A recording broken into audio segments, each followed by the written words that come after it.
Mari kita berdoa terlebih dahulu sebelum kita mendengarkan firman Tuhan. Bapa kami yang ada di surga, sungguh kami mengucap syukur atas anugerah keselamatan yang sudah Tuhan berikan kepada kami lewat Injil, lewat kabar baik yang boleh kami dengar, yang boleh kami terima, dan Roh Kudus juga boleh bekerja dalam setiap hati kami untuk membuat kami boleh mengenal Tuhan dan juga beriman kepada Tuhan. Tanpa Tuhan, kami adalah orang-orang yang berdosa, yang memiliki kerohanian yang mati. Tetapi di dalam Kristus, di dalam anugerah yang begitu besar, Engkau sudah melahir kembalikan kami, sehingga kami memiliki relasi lagi dengan Engkau, dan kami boleh hidup untuk kemuliaan nama Tuhan. Pada sore hari ini Tuhan, kami bersyukur atas kesempatan yang Tuhan berikan. Kami boleh berkumpul bersama-sama, beribadah, dan juga mau menyembah Tuhan. Kami mohon Tuhan, kiranya Tuhan boleh bekerja di dalam pemberitaan firman Tuhan ini, sehingga lewat pemberitaan firman Tuhan kami boleh memiliki iman yang lebih dewasa, lebih bertumbuh, dan lebih teguh lagi di dalam Tuhan saja. Sehingga kami bisa menjalani hari-hari kami dengan kekuatan dari Tuhan dan menjauhi segala perbuatan-perbuatan dosa. Berkatilah Tuhan, kami yang akan mendengar firman Tuhan, menyerahkan semua ke dalam tangan Tuhan. Di dalam nama Tuhan Yesus Kristus, Tuhan dan Juru Selamat kami yang hidup, kami sudah berdoa. Amin. Mari kita buka Alkitab kita dari Roma 1 ayat 16 sampai 17. Kita akan membacanya bersama-sama. Roma pasal 1 ayat 16 sampai 17. Mari kita baca bersama-sama. Sebab aku mempunyai keyakinan yang kokoh dalam Injil, karena Injil adalah kekuatan Allah yang menyelamatkan setiap orang yang percaya, pertama-tama orang Yahudi, tetapi juga orang Yunani. Sebab di dalamnya nyata kebenaran Allah yang bertolak dari iman dan memimpin kepada iman, seperti ada tertulis, orang benar akan hidup oleh iman. Allah kita adalah Allah yang bermisi, baik sebelum dunia ini jatuh ke dalam dosa, maupun juga setelah dunia ini jatuh ke dalam dosa. Allah kita adalah Allah yang memiliki rencana, Allah yang memiliki tujuan ketika Dia menciptakan segala sesuatu dan bekerja di dalam segala sesuatu yang Dia sudah ciptakan. Sebelum Adam dan Hawa jatuh ke dalam dosa, Allah itu punya misi, yaitu apa? Menguji iman Adam dan Hawa sehingga Dia menempatkan suatu pohon di tengah taman, yaitu pohon pengetahuan baik dan jahat, untuk menguji iman Adam dan Hawa apakah mereka itu setia kepada Tuhan atau tidak. Sebelum mereka jatuh dalam dosa, Allah juga menciptakan segala sesuatunya agar Adam dan Hawa memiliki sukacita di dalam dunia ciptaan Tuhan, agar Adam dan Hawa juga bisa mengenal Dia sebagai Allah pencipta. Dan juga Tuhan memiliki misi agar Adam dan Hawa juga bukan hanya diuji imannya, bukan hanya dipelihara, tetapi dijauhkan dari segala godaan-godaan dosa di dalam dunia ini. Allah punya tujuan. Dan ketika dunia ini sudah jatuh ke dalam dosa, Allah juga memiliki misi untuk menyelamatkan orang-orang yang sudah Tuhan pilih agar diselamatkan. Itu adalah umat pilihan Allah atau kita yang mengaku Yesus Kristus sebagai Tuhan dan Juru Selamat. Allah kita adalah Allah yang bermisi, Allah misi atau missio Dei. Allah kita memiliki rencana dalam setiap perbuatannya. Bahkan setelah Adam dan Hawa, Allah menjanjikan Juru Selamat, yaitu kedatangan Mesias yang akan menjadi Juru Selamat orang berdosa. Yaitu kita kenal di dalam proto-evangelium atau Injil mula-mula di dalam Kejadian 3 ayat 15. Allah kita adalah Allah yang memiliki misi yang begitu besar sampai Dia merencanakan di dalam kekekalan ketika pada akhirnya manusia jatuh ke dalam dosa, Allah Bapa akan mengutus anaknya yang tunggal menjadi misionaris terbesar sepanjang sejarah yang memiliki perjalanan paling jauh dari surga menuju bumi ini. Yesus Kristus adalah misionaris terbesar ya di dalam sepanjang sejarah.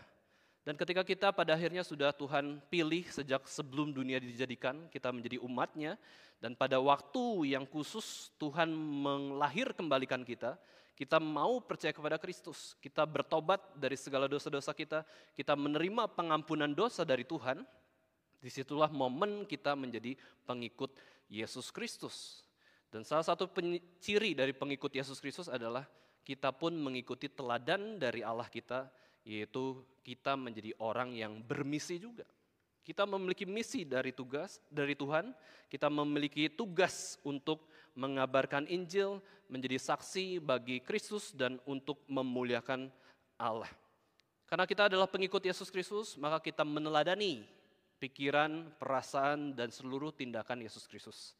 Dan Yesus Kristus mengerjakan seluruh kehidupannya di dalam dunia ini selama 33,5 tahun ketika dia mengambil natur manusia, dia menjalankan hidupnya sebagai misionaris. Dan kalau kita menjadi pengikut Yesus, kita pun berarti meneladani tugas Yesus Kristus atau teladan Yesus Kristus, yaitu kita pun menjadi misionaris-misionaris kecil. Kita tidak boleh lupa status atau identitas kita bahwa kita yang sudah menerima Yesus, kita menjadi murid Kristus. Dan menjadi murid Kristus berarti kita meneladani setiap perbuatan Yesus Kristus, yaitu kita pun punya misi di dalam dunia ini. Kita di dalam dunia ini bukan seperti binatang yang hanya makan, minum, tidur, dan juga kalau binatang yang melampiaskan seksualnya, hawa nafsu untuk berkembang biak.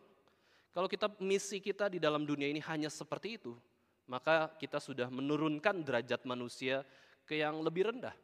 Tetapi manusia punya misi lain. Ya, manusia punya tujuan hidup dari Tuhan sendiri, yaitu bagaimana kita mengenal Tuhan dan juga meneladani Dia. Dan gereja adalah salah satu wadah bagaimana kita dilatih sebagai pengikut Kristus untuk menjalankan misi yang Tuhan berikan. Kenapa gereja harus kabarkan Injil? Kenapa kita dilatih Tuhan untuk pada akhirnya bisa menyampaikan kabar baik lewat seluruh kehidupan kita?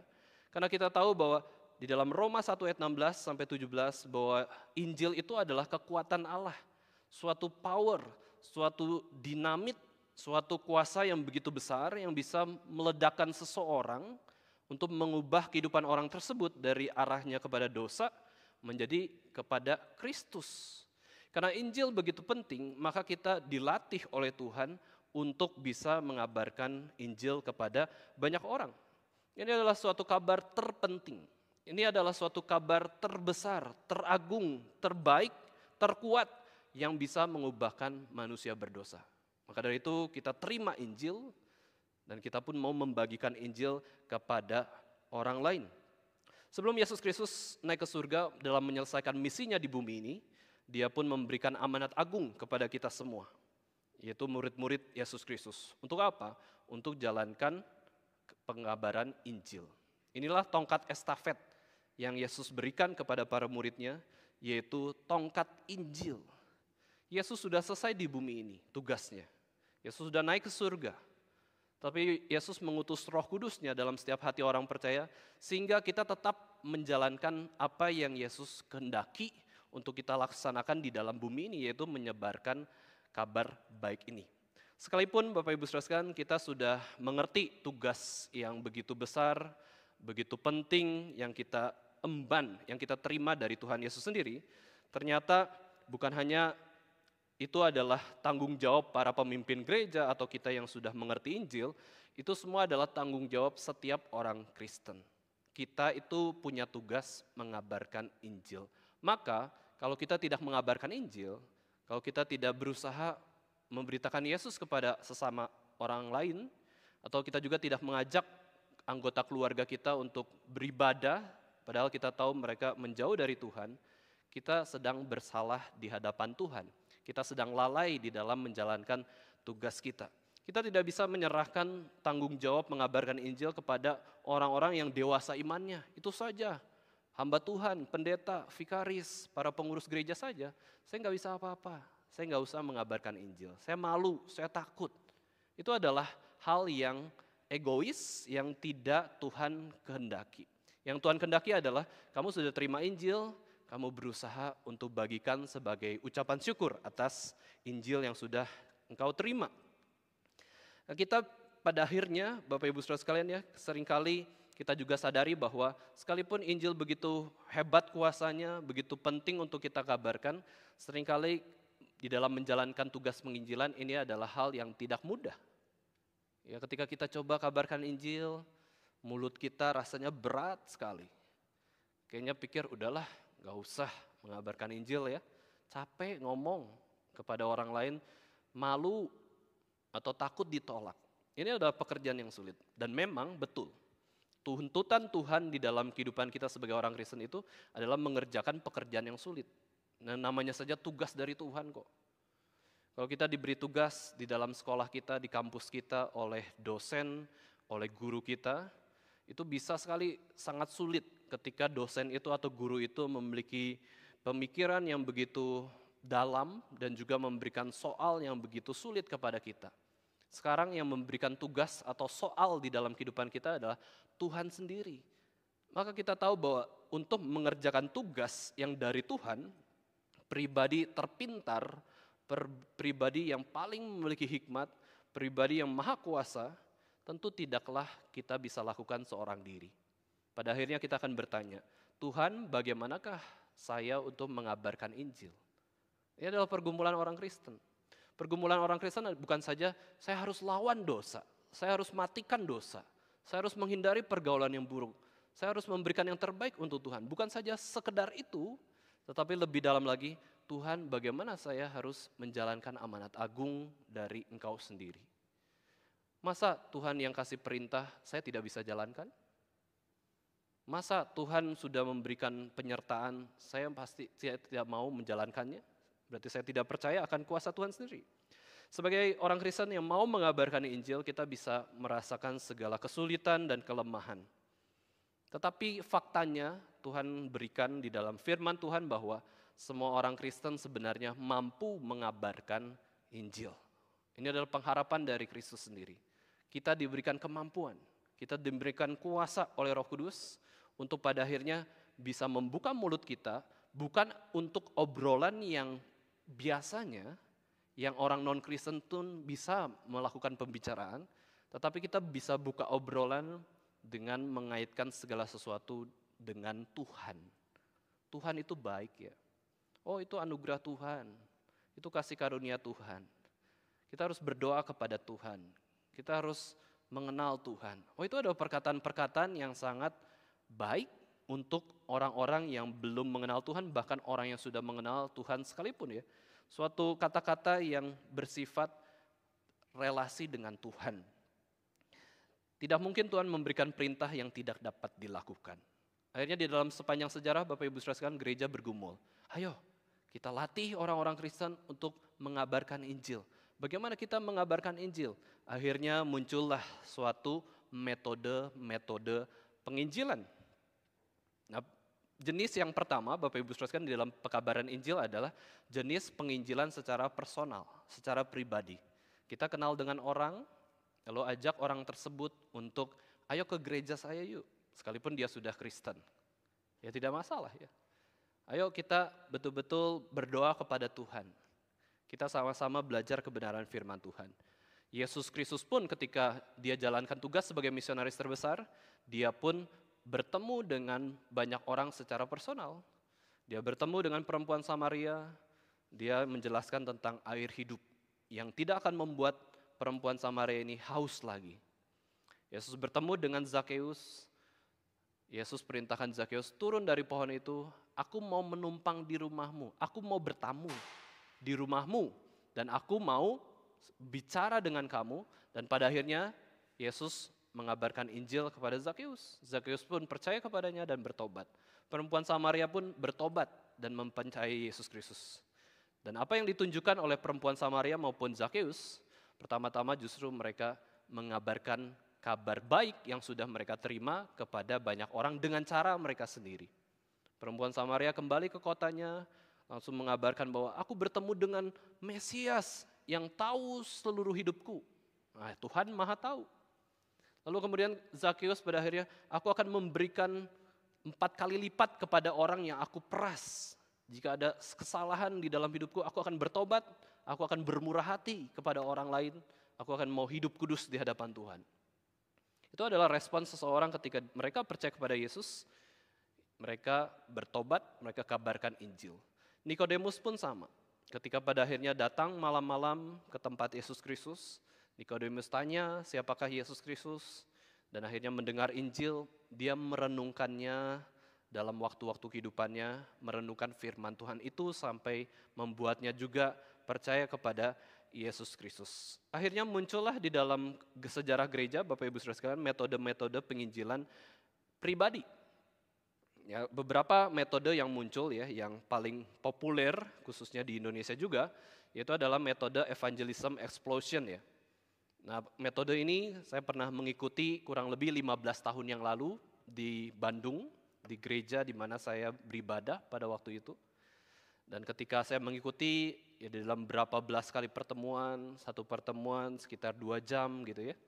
Dan akhirnya ternyata pertemuan itu betul-betul mengubahkan kehidupan saya, sampai sejak itu saya memiliki semangat api untuk mengabarkan Injil kepada orang lain sekalipun kelasnya belum selesai.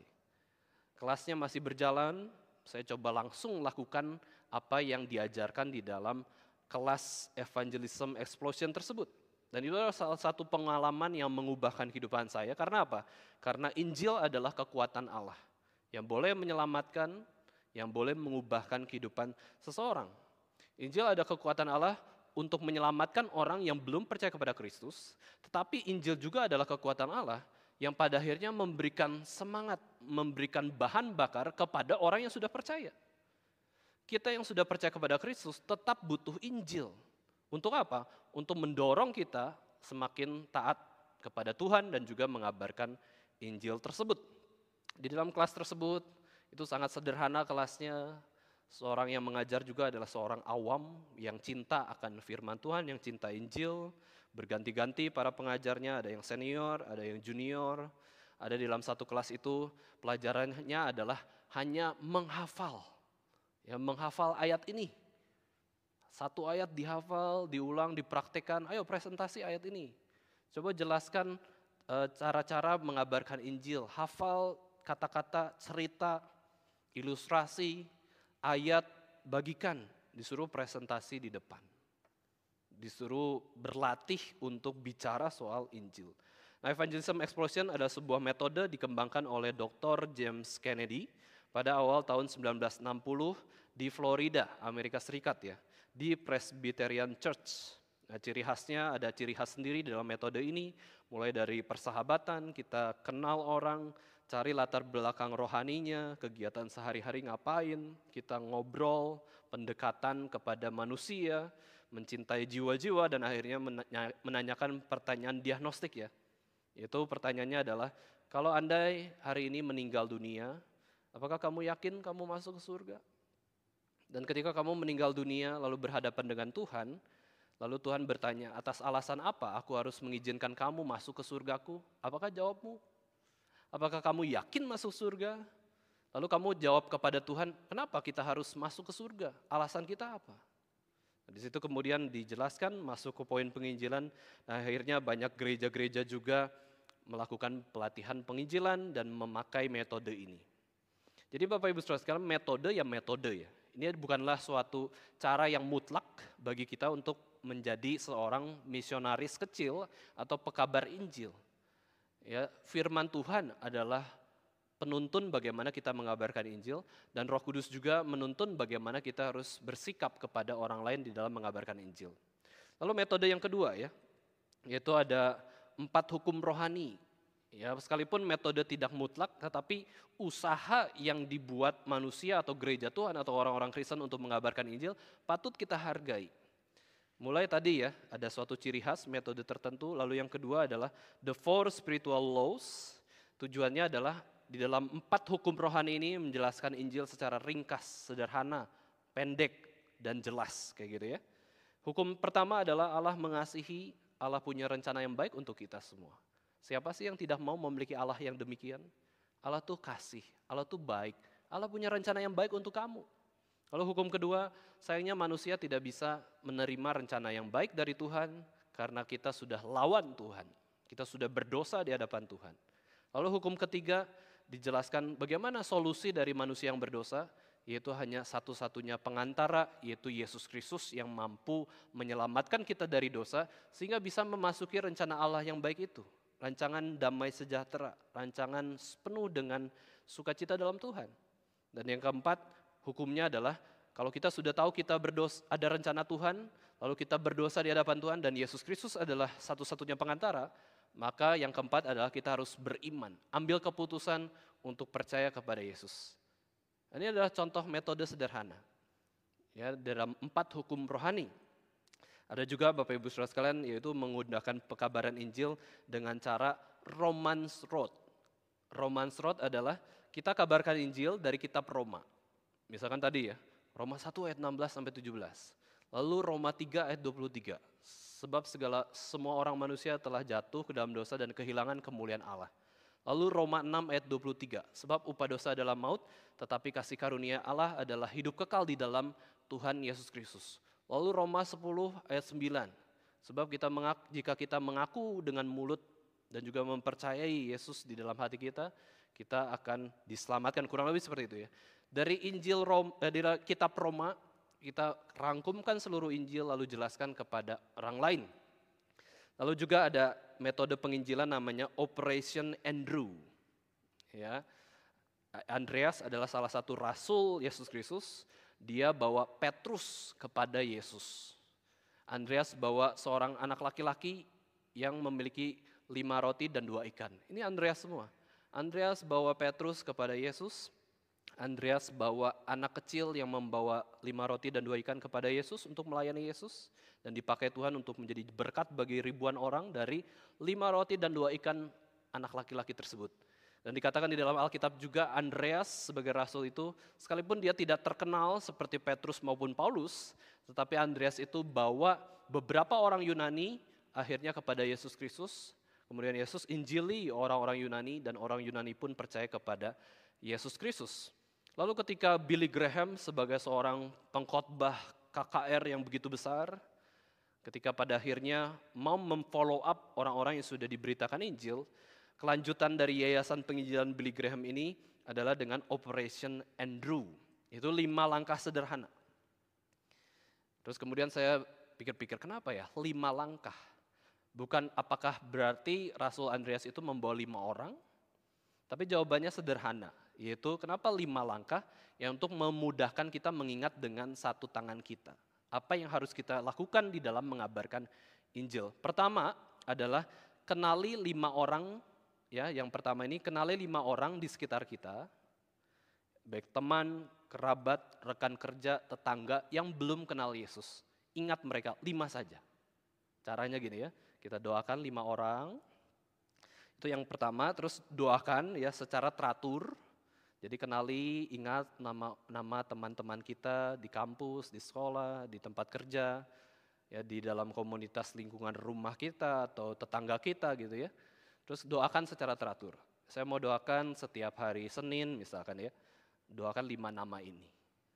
Setelah itu langkah ketiga adalah setelah mengenali 5 orang, mendoakan, kita coba ketemu yuk dengan orang tersebut, ajak makan.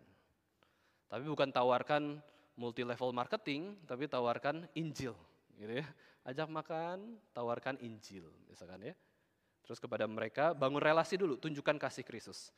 Lalu kemudian setelah bangun relasi dengan tulus, lalu ya tadi ya keempat itu adalah bagikan Injil atau undangan ke KKR. Ini adalah momen juga di mana bulan depan kita mengadakan KKR Natal Pendeta Stephen Tong di Grand Pacific ya. Nah sekarang mulai relasi dulu, relasi dengan teman-teman kita yang belum kenal Kristus, teman-teman di sekolah. Ya ngobrol-ngobrol aja, baik, sikapnya baik, sehingga mereka percaya kepada kita bahwa kita ini orang baik. Ya bukan orang jahat, bukan orang aneh, kita mau mengasihi mereka sungguh-sungguh. Dan suatu momen ketika mulai muncul mendekati KKR Natal, kita kabarkan Injil, WA mereka, ini ada acara penting, acara yang sangat baik sekali yaitu KKR Natal. Kita ibadah Natal bersama-sama. Lalu kelima, setelah undangan ke KKR Natal, barulah ajak datang ke acara ke gereja. Ya setelah Natal Patong, ya kira-kira 2.000 orang sampai 2.500 orang datang, ada teman-teman kita yang hadir. Itu hari Rabu. Terus besoknya beberapa hari kalau dia sudah datang, kita ajak ke gereja, ke GRI Yogyakarta kayak gitu. Itu 5 langkah. Kenali orang, doa, bangun relasi, ajak percakapan Injil atau ajak ke KKR, lalu ajak ke gereja kita, di mana kita boleh beribadah dengan setia ya. Lalu juga ada cara lain, ini secara personal, masih cara personal sangat banyak, yaitu metode bless. Ini akronim juga ya, bless itu memberkati ya. B-nya adalah begin with prayer. Jadi doakan orang-orang di sekitar kamu dulu. Begin with prayer. Lalu kedua, L-nya adalah listen. Ya, dengarkan pergumulan mereka. Jadi kita ajak ngobrol, kamu ada pergumulan apa? Beberapa kali saya WA orang ya, pemuda seperti itu, mahasiswa atau orang jemaat pemuda gitu ya, yang bekerja maupun mahasiswa itu, saya tanyakan ada yang mau didoakankah? Nah itu dengarkan pergumulan mereka. Begin with prayer, listen. Yang ketiga adalah ya, eat. Terus ajak makan. Nah, ini metodenya Yesus Kristus juga di dalam persekutuan ya. Waktu Yesus datang ke rumah Zakheus, tradisi orang zaman dulu di dalam hospitality atau keramah tamahan adalah harus menyediakan suguhan, makanan, minuman. Dan ketika Yesus datang ke rumah Zakheus, Zakheus yang kaya raya ini masa sih nggak kasih sesuatu kepada Yesus? Di situ mereka sedang ngobrol tapi ada sedikit cemilan, ya makanan bersama-sama itu memberikan suatu persekutuan yang indah. Makan sederhana atau ngopi bersama-sama, nongkrong itu bukan cuma nongkrong, yuk nongkrong, ngerjain tugas, Mobile Legend bareng gitu ya. Enggak, tapi kita mau mengabarkan Injil kepada dia juga. Lalu S-nya adalah serve, layani kebutuhan mereka. Kira-kira mereka butuh apa ya? Ya, butuh apa dari obrolan kita tahu, lalu kemudian share your story. Ya, kesaksian iman. Bagaimana hidup saya diubahkan oleh Yesus Kristus. Nah, ketika saya pelayanan di tempat lain, diundang khotbah di Gary yang lain ya, selalu pertanyaannya adalah, kok bisa sih jadi hamba Tuhan? Apa yang membuat kamu tuh memutuskan untuk menjadi hamba Tuhan? Ya karena konteksnya pelayanan di gereja ya, kepada orang-orang Kristen yang lainnya ya.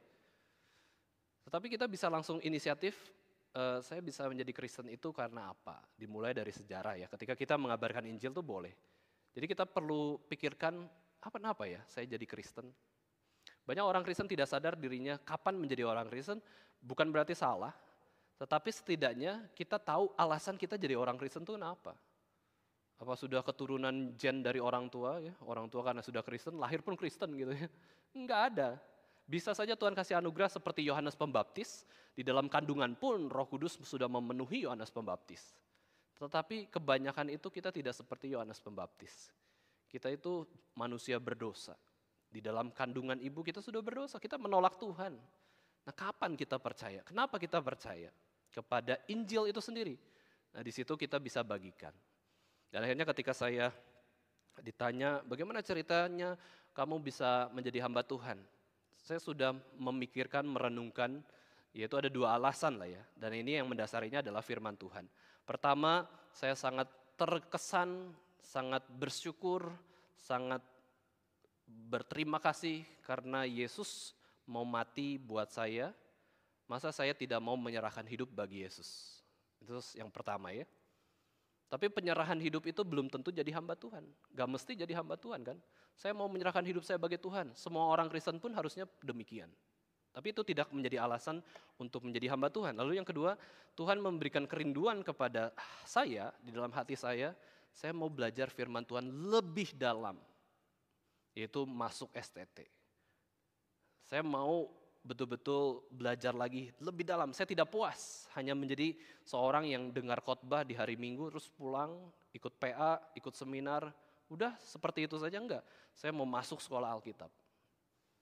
Ya, masuk sekolah Alkitab dan saya juga punya penyerahan diri. Pada waktu itu saya tidak berpikir bagaimana saya menjadi hamba Tuhan ya. Apakah langsung, apakah di sekolahnya Pak Tong, saya ada 3 pergumulan muncul. Apakah setelah lulus S1 manajemen, saya langsung masuk ke STT? Itu pergumulan pertama. Lalu yang kedua, apakah setelah lulus wisuda S1 manajemen, apakah kemudian saya pada akhirnya bekerja berapa tahun, nabung dulu, menikmati usaha kerja saya untuk mendapatkan uang setelah S1, ya selama 4 tahun supaya tidak rugi, kurang lebih kayak gitu ya. Kerja dulu baru nanti suatu hari nanti masuk STT. Yang ketiga pergumulannya adalah apakah setelah saya lulus S1 ini pada akhirnya saya itu masuk sekolah STT yang malam hari. Bekerja iya, masuk STT iya. Jadi ketika saya lulus S1 itu 3 pilihan ini muncul. Hanya 3 pilihan ini. Tidak ada tidak ada STT-nya. Semua harus ada STT. Dan di sini saya menyadari bahwa memang Tuhan pimpin demikian. STT apapun nggak masalah. Yang penting saya belajar Alkitab. Dengan kesederhanaan saya, dengan pemikiran saya yang sederhana, tapi Tuhan toh memberikan pimpinan dan anugerah. Setelah lulus S1 langsung masuk S2 tanpa ada libur. Saya nggak pernah mengalami libur di dalam sekolah, libur sebulan, 2 bulan nggak pernah. Karena waktu kuliah itu, sekalipun libur semester, saya akhirnya ambil semester padat, ya, memperbaiki nilai yang ada.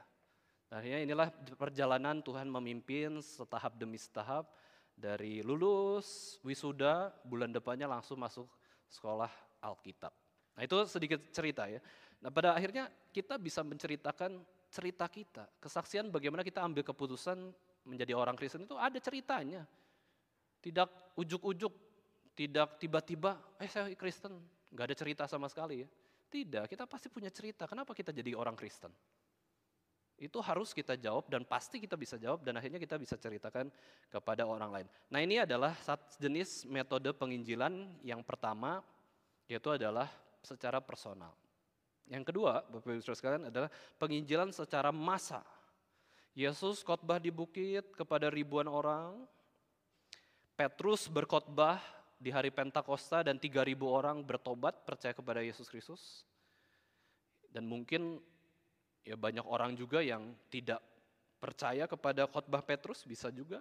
Jadi Petrus berkhotbah kepada 3.000 lebih orang, 3.000 yang bertobat ya. Dan akhirnya diteladani oleh pendeta-pendeta zaman setelah para rasul, setelah bapak-bapak gereja, setelah para penatua-penatua gereja muncul, akhirnya mulai khotbah KKR. George Whitefield berkhotbah di lapangan, bisa ribuan orang mendengar tanpa mikrofon. Billy Graham itu mengabarkan Injil kepada ratusan ribu orang, bahkan paling banyak ya di dalam pengkhotbah KKR di zaman sekarang adalah Billy Graham bisa mengumpulkan bahkan bisa ratusan ribu, mungkin hampir 1 juta orang berkumpul di satu tempat dan Injil dikumandangkan. Terus juga ada seorang Reinhard Bonnke ya di Afrika mengadakan KKR begitu besar, kumpulkan banyak orang, Injil disebarluaskan.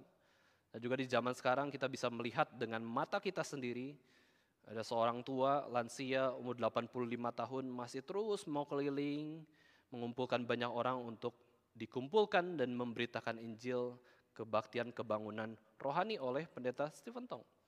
Itu adalah penginjilan secara massal, secara besar-besaran. Dan itulah adalah praktek yang boleh dilakukan dan memang Yesus berikan teladan dan ada di dalam sejarah gereja juga. Dan juga kemudian jenis yang ketiga dalam penginjilan bukan hanya personal, bukan hanya massal, tetapi juga adalah secara kelompok. Nah ini jarang sekali ya. Kita gunakan penginjilan ini misalkan adalah seperti evangelistic Bible study.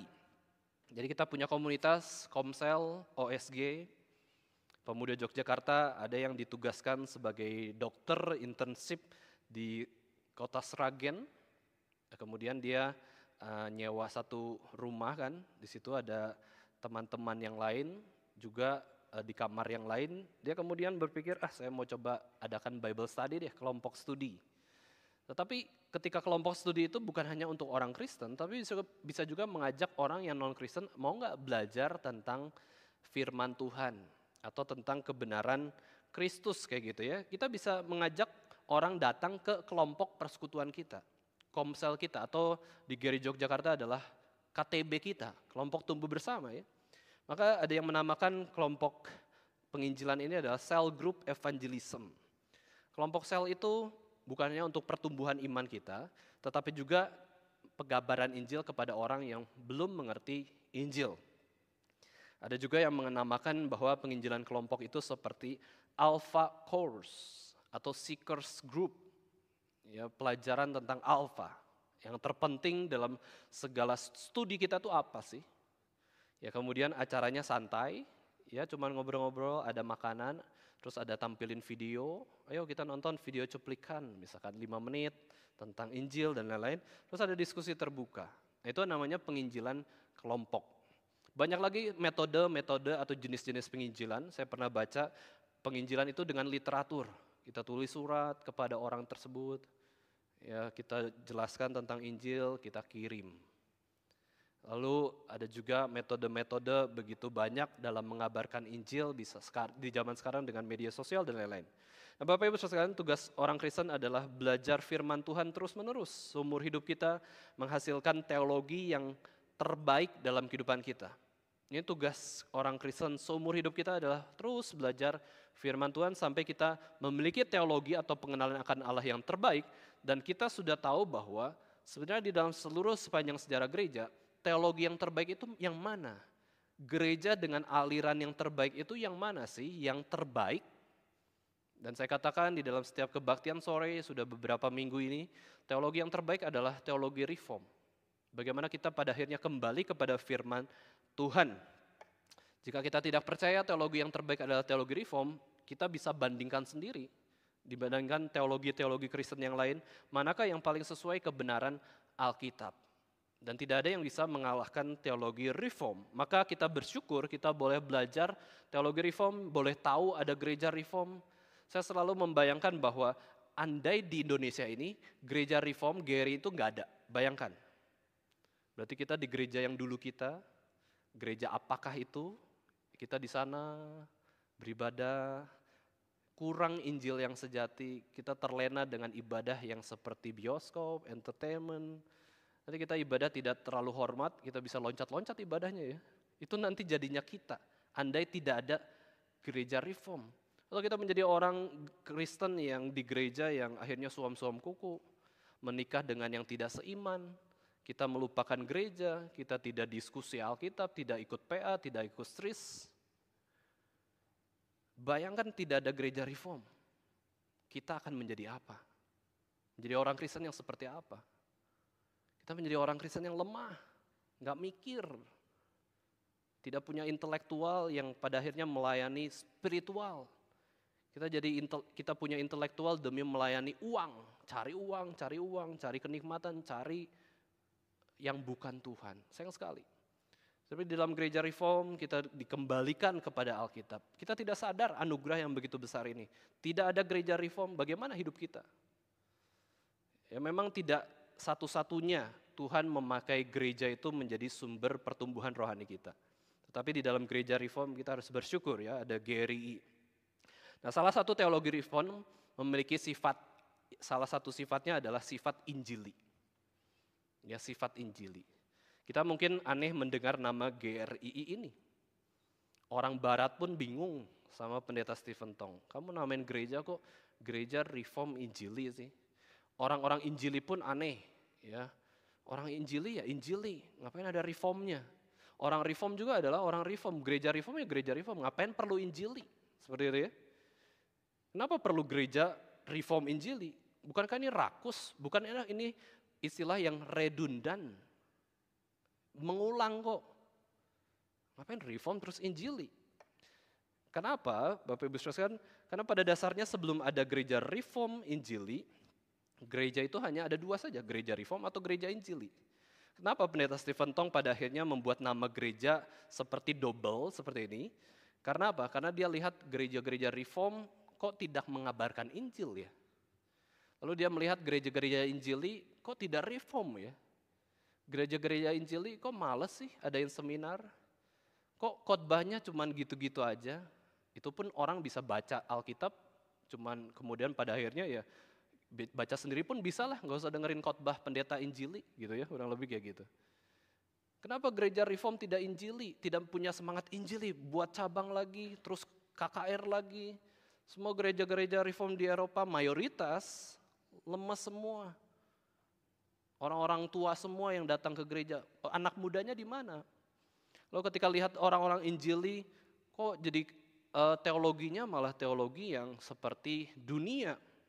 Ya, menekankan keegoisan atau usaha manusia, melupakan kedaulatan Tuhan dan anugerah Tuhan. Sehingga brand unik dari Pendeta Stephen Tong sendiri adalah memilih nama gereja yaitu Reform Evangelical Church. Gereja Reform Injili. Kenapa? Kenapa ini sebenarnya istilah yang redundan ya atau redundan? Karena kalau reform pasti Injili harusnya. Kenapa? Kembali kepada Alkitab. Alkitab berisi Injil, amanat agung. Orang yang kembali kepada Alkitab pasti mengabarkan Injil. Ya, karena reform kembali kepada Alkitab dan Alkitab juga mengabarkan Injil. Dan teologi Injili sebenarnya ya Bapak Ibu sekalian, teologi Injili pun pasti sebenarnya reform. Kenapa? Karena teologi Injil mengajarkan hidup di dalam Injil. Hidup yang berpadanan dengan Injil Kristus. Makanya di dalam Roma 1 ayat 17 dikatakan bahwa di dalam Injil itu mengandung kebenaran, yaitu orang benar hidup karena iman. Dari iman memimpin kepada iman. Maka orang yang memiliki teologi Injili seharusnya kembali kepada Alkitab dan akhirnya menemukan iman dan bertumbuh di dalam iman yang sejati setiap hari. Maka ada seorang teolog mengatakan bahwa teologi reform yang sejati pasti Injili. Kekristenan Injili yang sejati pasti reform. Tapi karena dunia lemah dan berdosa, maka perlu reform ditekankan, Injili ditekankan juga. Ya sebenarnya Bapak Ibu Saudara sekalian, sebenarnya kata Injil itu munculnya kapan? Kita sudah tahu semua ya. Injil itu munculnya di dalam perjanjian baru yang adalah kabar baik. Dan sifat Injil itu sebenarnya dilakukan juga oleh Yesus Kristus maupun juga para rasul, para murid yang menerima amanat agung dari Tuhan Yesus Kristus. Bahkan sebenarnya sifat Injili juga itu sudah muncul ketika Adam dan Hawa jatuh ke dalam dosa. Itu di dalam Kejadian 3 ayat 15. Ini Injil pertama dikatakan, Aku, Allah, akan mengadakan permusuhan antara engkau dan perempuan ini. Allah bicara kepada iblis ya. Antara keturunanmu dan keturunan perempuan ini. Keturunan perempuan ini akan meremukan kepalamu. Dan engkau akan meremukan tumitnya. Ini Injil pertama. Yang Allah sendiri nyatakan. Kalimat Injil yang pertama, kabar baik yang pertama yang menghancurkan setan dan kuasa maut adalah dari Tuhan sendiri. Jika Allah kita adalah Allah yang mengabarkan Injil, maka orang Kristen juga harusnya mengabarkan Injil. Itu tidak konsisten bila kita mempercayai Allah yang mengabarkan Injil, tapi hidup kita tidak mengabarkan Injil. Itu inkonsisten. Itu bukan hal yang benar ya. Ketika gereja Tuhan memasuki zaman kegelapan berita Injil, Injil itu sudah semakin redup sinarnya karena terkubur oleh kebobrokan gereja itu sendiri. Ya kita tahu mulai zaman Yesus, para rasul, murid para rasul yang disebut dengan bapak-bapak gereja, setelah bapak-bapak gereja adalah para penatua, setelah para penatua adalah dibentuk pada akhirnya di gereja barat ya, untuk sistem kepausan, uskup, ya romo-romo gereja Katolik begitu besar di barat, sekalipun ada gereja yang di timur juga muncul ortodoks dan lain-lain, tetapi kita lihat fokus di barat, Injil itu sudah terkubur. Di zaman kegelapan gereja, akhirnya muncullah reformasi menjadi titik awal kembali Injil boleh diproklamasikan ke seluruh penjuru dunia. Reformator Martin Luther, reformator Philip Melanchthon, dia mengatakan bahwa saya tuh punya iman. Yaitu iman apa? Yaitu iman gereja yang injili. Saya adalah umat Tuhan dan umat Tuhan itu memiliki sifat mengabarkan Injil. Injil menjadi pusat keselamatan dan iman. Lalu di abad 16, istilah evangelical akhirnya muncul lagi. Setelah terkubur ya, setelah terkubur hampir seribuan tahun lebih, ketika Martin Luther mengatakan sola fide, otoritas gereja di bawah otoritas Alkitab. Disitulah Injil mulai dikumandangkan. Dan istilah evangelikal ini bukan dipakai untuk membeda-bedakan denominasi. Pada waktu itu hanya ada Katolik, terus kemudian saya memiliki sifat yang menekankan Injil. Ya, berpusat pada Injil berarti apa? Yaitu muncullah slogan-slogan dari Martin Luther sendiri. Injili berarti apa? Sola fide. Injili berarti apa? Sola gratia. Injili berarti apa? Solus Christus. Injili berarti apa? Sola scriptura. Seseorang Kristen yang percaya pada Injil dan juga menghidupi Injil akan menyadari bahwa saya dibenarkan hanya melalui iman, bukan melakukan hukum Taurat. Sola fide.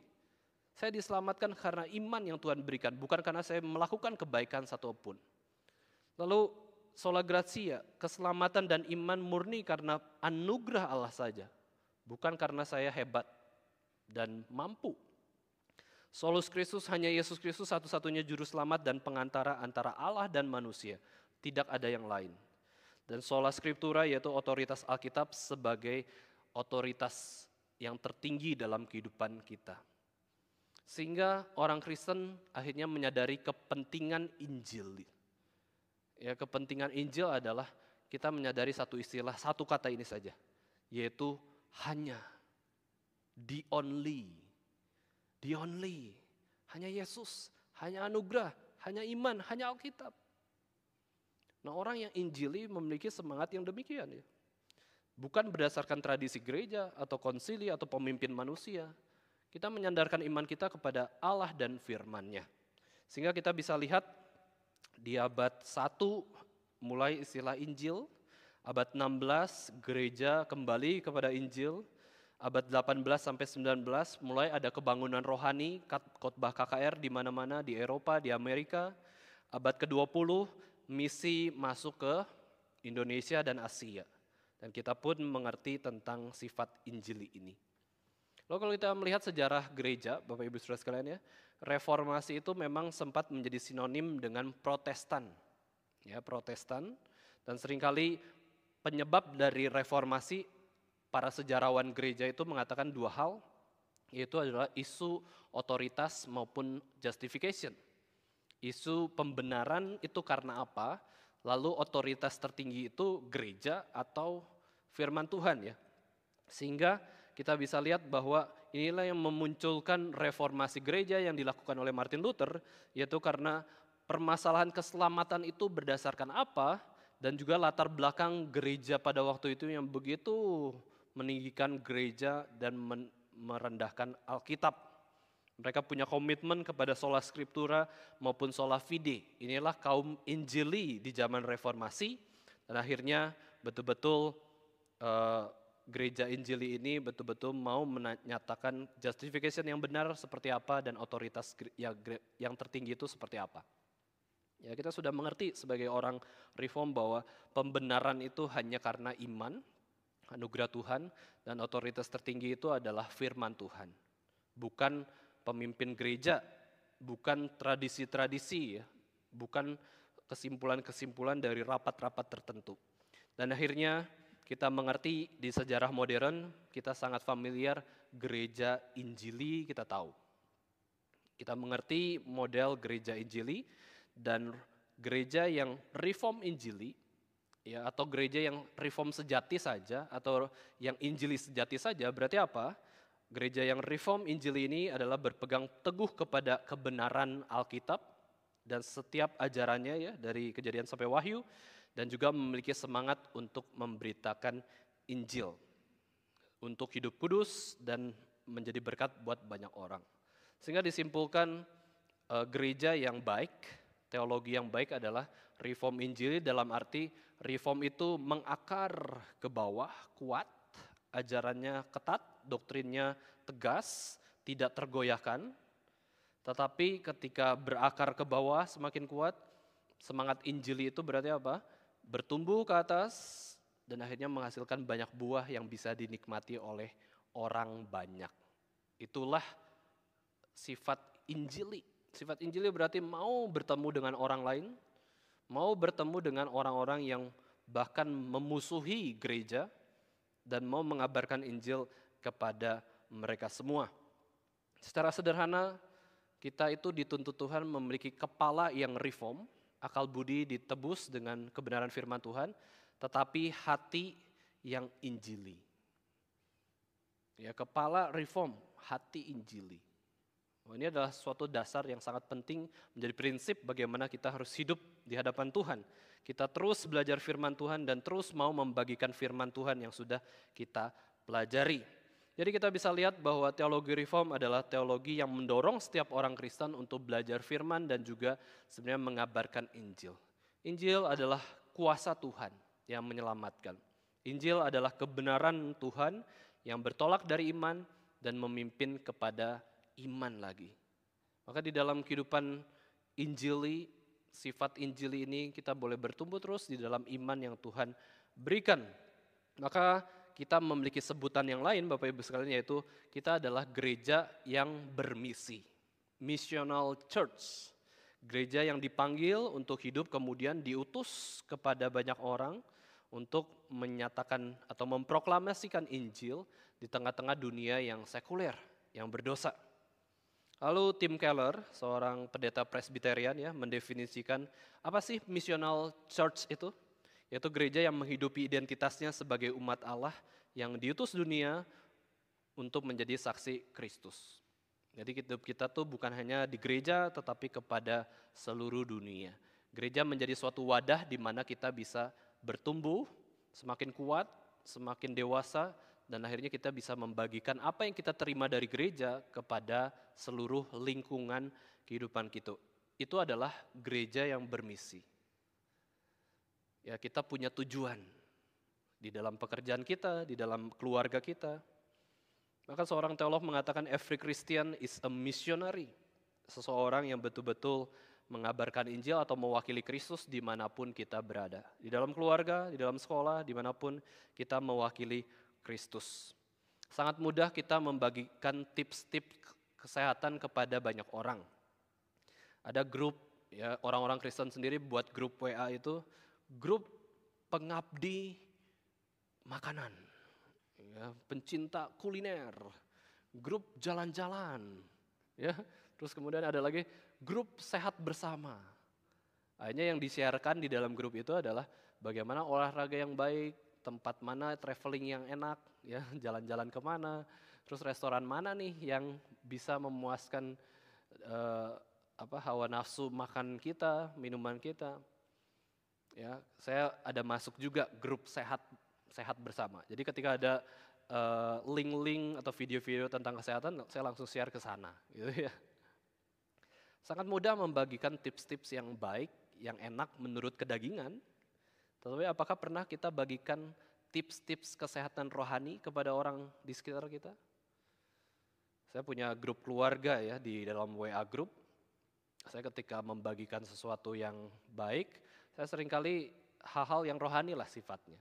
Ada sih yang hal-hal yang humor, yang lucu, tetapi saya siarkan juga hal-hal yang sifatnya firman Tuhan, hal-hal yang injili ya, untuk bisa mempertumbuhkan iman keluarga juga ya. Gereja yang misional adalah gereja yang mau terus memberikan tugas kepada orang Kristen. Ya, maka kita tuh sebenarnya bukan hanya memiliki PR atau pekerjaan dari pekerjaan kita, dari profesi kita, dari sekolah kita, tapi kita tuh harus memikirkan bahwa saya tuh punya tugas dari gereja juga. Gereja itu punya kepala. Kepalanya bukan manusia, tapi kepalanya adalah Tuhan Yesus Kristus, Allah yang menjadi manusia. Maka kalau kita rasa kita sudah bergereja tapi tidak punya PR, pekerjaan rumah atau tugas gitu ya, itu berarti ada yang salah dalam kehidupan kita. Maka bersyukurlah Bapak Ibu Saudara sekalian, Bapak Ibu sekalian sudah terlibat di dalam pelayanan, sudah diberikan tugas oleh gereja gitu ya, pemimpin-pemimpin gereja. Kita bisa tahu bahwa itu anugerah Tuhan. Upah kita adalah memberitakan Injil. Upah kita adalah melayani Tuhan. Maka kalau kita punya tugas dari Tuhan, tugas pelayanan di dalam KKR Natal, tugas pelayanan di gereja, itu upah kita. Ya, karena Yesus sudah membeli kita, melunaskan kita, nyawa kita dengan kematiannya di atas kayu salib. Maka Bapak Ibu Saudara sekalian, kita bisa saja burn out di dalam pelayanan. Tugas pelayanan dari gereja itu bisa saja membuat kita lelah. Apalagi penata layan yang ibadah 2 kali ya. Tetapi kita ingat bahwa itu upah kita. Ya, karena Tuhan mempercayakan itu, maka kita jalani dengan sungguh-sungguh, dengan terbaik untuk kemuliaan Tuhan. Ada waktunya kita tidak akan bisa melayani seperti sekarang. Ya, saya berpikir juga ya, betapa lemahnya pengkhotbah. Ya, kalau pengkhotbah itu hilang suaranya saja nggak bisa khotbah lagi. kakinya nggak bisa jalan, berdiri saja udah nggak bisa apa-apa lagi kita. Nggak bisa khotbah, nggak bisa jadi pengkhotbah. Kalau pada akhirnya otak kita rusak aja, ya mungkin terkena stroke atau apa, gimana persiapan khotbah? Ngomong aja nggak bisa kok. Maka sementara kita punya kesehatan, kekuatan, Tuhan kasih kesempatan, ya kita mau meresponinya dengan bijaksana. Mari kita baca Alkitab di dalam Filipi 1 ayat 27. Kita baca bersama-sama menutup khotbah kita pada hari ini. Filipi 1 ayat 27.